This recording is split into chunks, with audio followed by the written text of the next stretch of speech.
Muito bem, já estamos de volta com a Arena do Futuro para o terceiro bloco desse programa maravilhoso sobre o ecumenismo.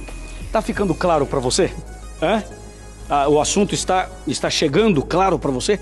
Eu espero que sim, porque agora nós vamos concluir esse tema mostrando na Bíblia outros pontos interessantes para que de uma vez por todas você compreenda o que a Bíblia fala sobre os dois movimentos.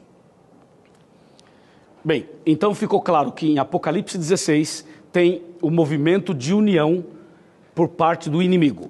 E João capítulo 10 tem o movimento de união por parte de Jesus Cristo. E que nós precisamos seguir a palavra de Deus e não abrir mão dela jamais. Não abrir mão dela jamais. Você sabe que, ultimamente, nós temos observado nos púlpitos das igrejas. Isso aqui é uma coisa muito séria, hein? Mas muito séria.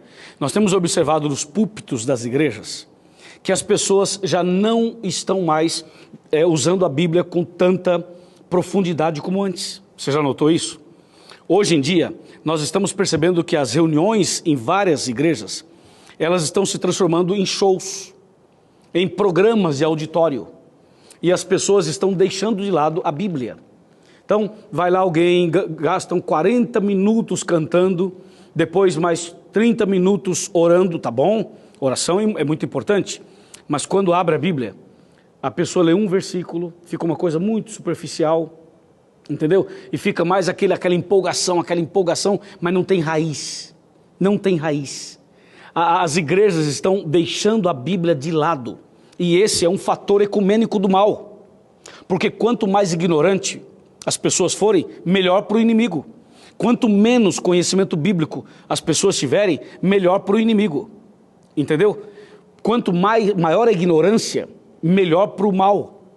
Por isso, aqui no Arena, nós queremos que você tenha o conhecimento da Bíblia, da palavra de Deus. Quando eu li no bloco anterior, dizendo que Jesus fala assim, eu sou o bom pastor, conheço minhas ovelhas. Depois ele fala assim, ainda tenho outras ovelhas que não são desse aprisco. Ele está dizendo que os filhos dele estão em outras igrejas, estão em outros movimentos religiosos. E ele fala assim, a mim me convém chamar essas pessoas, a mim me convém buscar essas pessoas, para que haja um rebanho e um pastor. Agora, eu vou ler com você um texto do livro do Apocalipse. Esse texto do livro do Apocalipse é bastante curioso. Eu acho que você já leu também. Veja só o que diz Apocalipse 18. Apocalipse 18. Vou ler até o 4. Diz assim, depois dessas coisas, vi descer do céu outro anjo, que tinha grande autoridade, e a terra se iluminou com a sua glória. Então exclamou com potente voz, dizendo, caiu a grande Babilônia, e se tornou morada de demônios, covil de toda espécie de espírito imundo, e esconderijo de todo gênero de ave imunda e detestável. Pois todas as nações têm bebido do vinho do furor da sua prostituição. Com ela se prostituíram os reis da terra. Também os mercadores da terra se enriqueceram à custa da sua luxúria. Ouvi outra voz do céu, dizendo, retirai-vos dela, povo meu, para não serdes cúmplices em seus pecados e para não participardes dos seus flagelos. Observe isso aqui. Agora, finalmente, a coisa vai clarear mais ainda, quer ver? Quantas igrejas existem na Bíblia? Quantas igrejas a Bíblia menciona? Você sabe? Ok, eu lhe ajudo. Em Apocalipse 12, aparece a igreja verdadeira. E Apocalipse 17, aparece a igreja falsa. Então, dentro da Bíblia, existem duas igrejas. A verdadeira e a falsa. Só duas, não existem mais. Em outras palavras, a Bíblia menciona apenas dois caminhos. Somente dois caminhos. O estreito e o largo. O certo e o errado. A verdade e a mentira. Não existe um terceiro caminho. Somente dois. Só que tem um detalhe. Quando você lê Apocalipse 12, você percebe claramente que a igreja verdadeira é aquela que guarda os 10 mandamentos. Quando você vai para Apocalipse 17, você percebe que a igreja falsa é uma igreja rebelde, prostituta. É aquela que fugiu da obediência e se estabeleceu numa comodidade espiritual de transgressão dos princípios da Bíblia. Só que Apocalipse 17 ela apresenta uma mulher prostituta como sendo a mãe, como sendo a igreja mãe, e diz que essa mulher tem filhas. E essas filhas são igrejas que saíram da mãe. Então, isso que está em Apocalipse 17 é o que aconteceu exatamente quando, presta atenção, quando Martinho Lutero se levantou e começou a reforma protestante do século XVI. Ali, o que aconteceu? Essa reforma protestante que era interessante, a ideia de Lutero era boa, a visão dele era interessante, era bíblica, era correta, mas depois os protestantes que saíram do catolicismo, os protestantes apostataram. Hoje, os protestantes que deveriam ser protestantes fiéis à Bíblia, eles simplesmente apostataram. E quando a gente fala apostataram, significa que eles não se firmaram no propósito original para o qual eles surgiram através de Lutero. Então o que aconteceu? Em 1999 e ano 2000, essas pessoas ligadas ao movimento protestante de Lutero, eles foram ao Vaticano e pediram desculpas, pediram perdão pelo que Lutero fez. Isso é uma coisa muito terrível e séria. Ou seja, desculpa porque nossos antepassados fizeram um movimento protestante. Então o que aconteceu? Eles começaram agora um movimento para trazer de volta as filhas. É o que diz Apocalipse 17.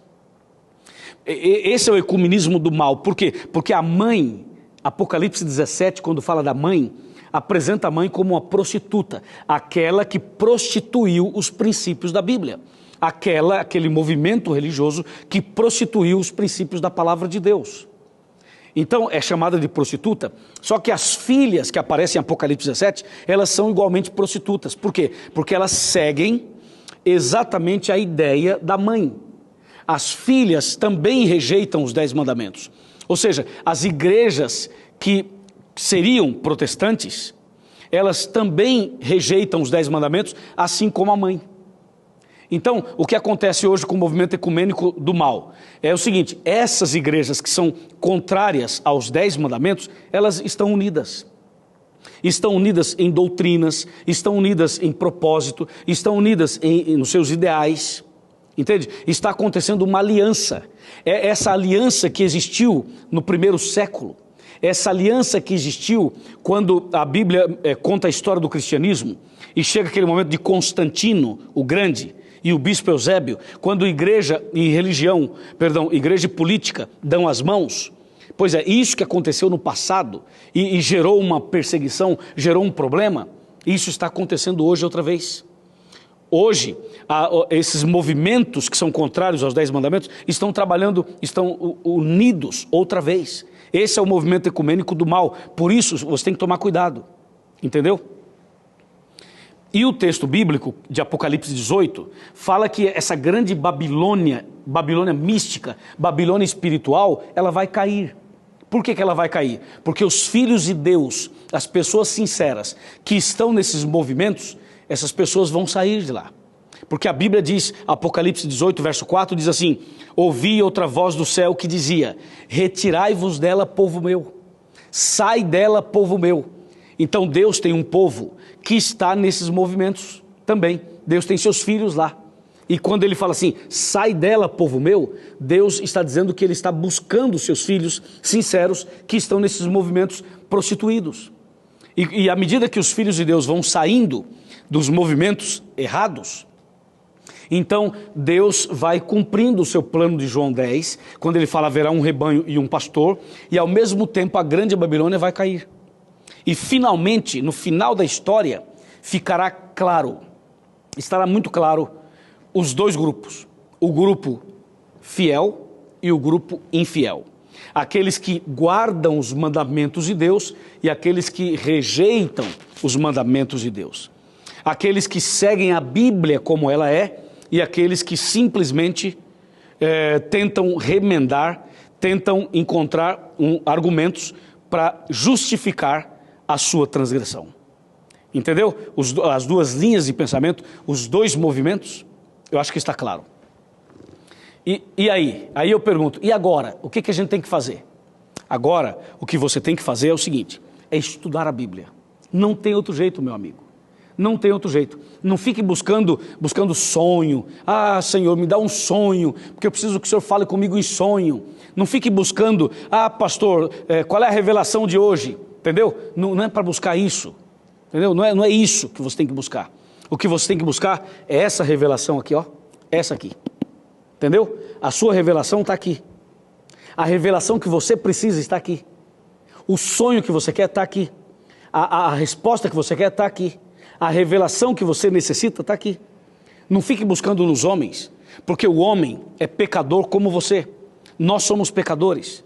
Então o homem não pode fechar a Bíblia e agora começar ele querer revelar as coisas para você. Ah, porque o meu pastor é ungido do Senhor. Ok, ele pode até ser ungido do Senhor, mas ele só pode falar com autoridade com esse livro aqui, ó.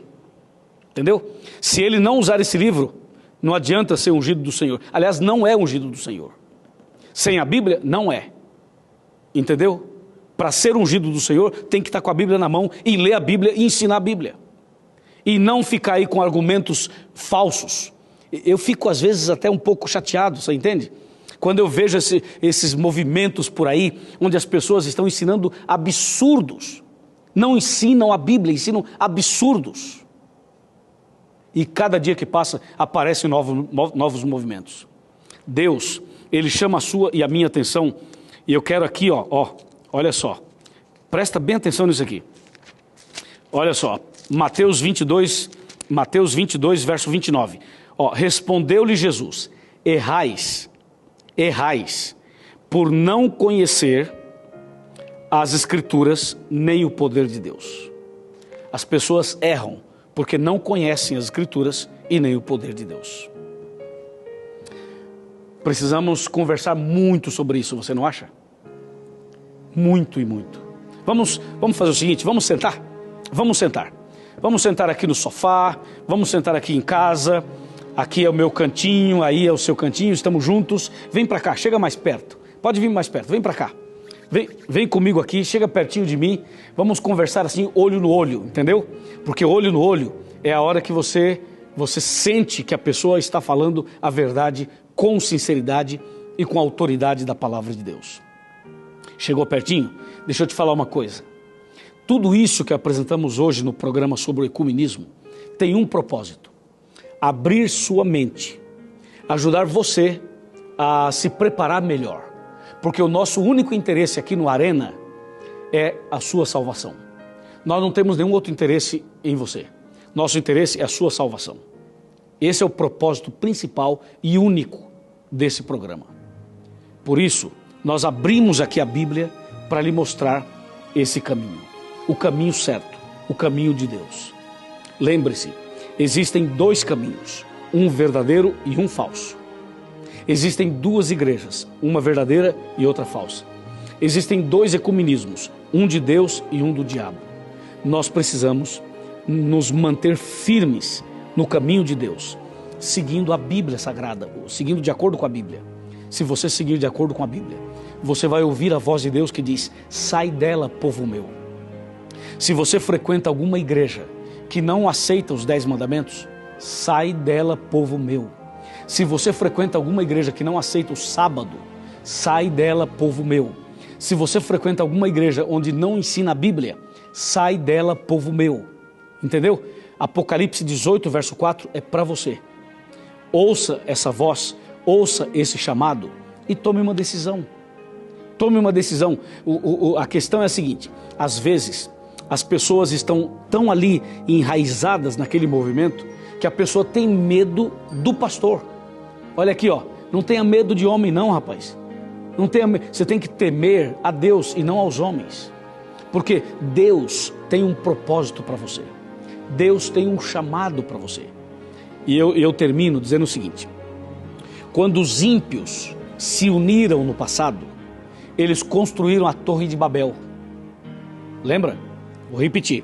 Quando os ímpios se uniram no passado, eles construíram a Torre de Babel. Mas quando o povo de Deus se uniu no passado, aconteceu o quê? O Pentecostes. A pregação do Evangelho para milhares de pessoas, e Pedro, num sermão, levou ao batismo cerca de 3.000 pessoas. Você viu os dois pontos? Então hoje, Deus está chamando os seus filhos. E Deus está chamando você para que você faça parte da igreja verdadeira, para que você faça parte do povo de Deus, para que você siga exatamente o que está na Bíblia Sagrada. Está disposto? Aceita o chamado? Aceita o chamado de Apocalipse 18, verso 4? Aceita o convite de Deus? Se você aceita, meus parabéns. Se você não aceita, eu só posso orar por você e nada mais. Mas para você que aceita, eu quero orar por você, quero entregar sua vida nas mãos de Deus. E depois da oração, procure a igreja adventista mais perto da sua casa. Nós estamos colocando aqui o site onde você encontra uma igreja. Aí você vai ver esse endereço, você vai lá no seu computador, entra lá, você vai localizar a igreja adventista do sétimo dia mais perto de você. Vá até a igreja, procure o pastor, procure o líder da igreja, procure alguém lá. As pessoas vão te receber de braços abertos. Você vai fazer parte de uma classe bíblica, você vai entrar num grupo de estudos da Bíblia, você vai conhecer a palavra de Deus, você vai saber o certo. E depois que você tiver o conhecimento da palavra de Deus, você saberá o que fazer, que caminho tomar, como agir e como viver. Entendeu? É simples, não tem complicação. Só depende da sua postura, da sua decisão. Vamos orar. Querido Pai Celestial, obrigado pelo programa de hoje. Nós queremos sim fazer parte do Teu povo. Jamais queremos fazer parte do ecumenismo do mal. Nós queremos estar no rebanho do Senhor. Por isso, eu entrego essa pessoa, esse casal, essa família, esse jovem, esse homem, essa mulher, nas Tuas mãos. Livra-o do mal, livra-o das armadilhas de Satanás e prepara-o para a salvação eterna quando Jesus voltar. É o que te pedimos e agradecemos no nome de Jesus. Amém.